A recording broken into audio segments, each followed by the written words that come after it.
এই তো তোমরা সবাই কেমন আছো? আমি পরম সুন্দরী এই সিনেমাটা দেখে শেষ করলাম, যেটা কিন্তু লিড রোলে সিদ্ধার্থ মালহোত্রা আর জাহ্নবী কাপুর ছিল। তো এই সিনেমাটা দেখে আসলে আমার কেমন লাগলো, আমি এসব কিছু নিয়ে বিস্তারিত আলোচনা করব এই ভিডিওতে। তো চলো ভিডিওটা শুরু করা যাক। দেখো, এর কাহিনীটা শুরু হয় একদম শেষের সিন থেকে। এখানে শুধু একটু ঝলক দেখিয়ে দেয় যে সিনে কি হতে পারে না পারে, এরপর গিয়ে রিভার্স গিয়ে কাহিনীটা প্রথম থেকে শুরু হয়। তো এই সিনেমাটা দেখে সত্যি করে বললে আমার ভালো লেগেছে, কারণ অনেকদিন পর আমি রম কমেডির ভালো একটা সিনেমা দেখলাম। সত্যি করে বলে, তুমি যদি চেন্নাই এক্সপ্রেস দেখে থাকো তাহলে তোমার সেটার কথা মনে পড়ে যাবে। সেই সময় কিন্তু চেন্নাই এক্সপ্রেস বেশ ভালোই রমকম একটা সিনেমা ছিল। ওই সিনেমাকে কিন্তু ফলো করে এই সিনেমাটা তৈরি করা হয়েছে। তবে কাহিনী তোমরা ডিফারেন্ট পাবা, তবে সিমিলারিটি কিছু না কিছু একটু মিক্সড পাবা। এর যে কমেডি সিন গুলো আছে সেটাও আমাকে জবরদস্ত লেগেছে ভাই, বোরিং করার মতো না সিনেমাগুলা। আজকালকার দিনে সবাই তো ভায়োলেন্স, ব্রুটালিটি,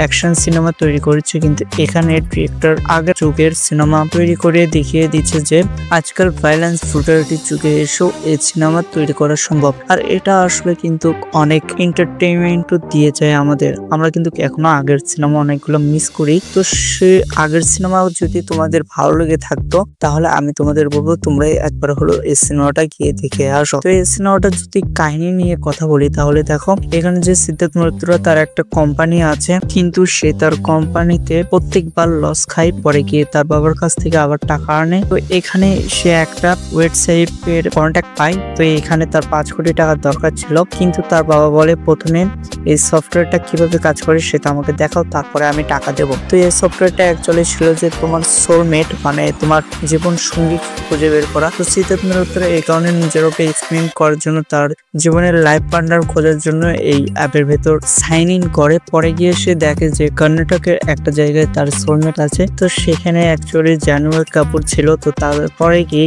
তাদের ভেতর কিভাবে কেমিস্ট্রি তৈরি হয় নাকি হয় না, তার ভেতরে অনেক ধরনের টুইস্ট আসতে থাকে। এরপর গিয়ে আসলে শেষমেশ গিয়ে তারা এক হতে পারে নাকি পারে না। এই সবকিছুর ভিতর আবার অনেকটা কমেডি সিন, অনেকটা টুইস্টও কিন্তু ডিরেক্টররা আমাদের দিয়েছে। তো সত্য করে যদি এক কথায় বলি তাহলে কিন্তু পার্সোনালি আমাকে এই সিনেমাটা অনেক ভালো লেগেছে ভাই। এখানে কিন্তু জাহ্নবী কাপুর প্লাস সিদ্ধার্থ মালহোত্রা তাদের বেস্ট দেওয়ার চেষ্টা করেছে।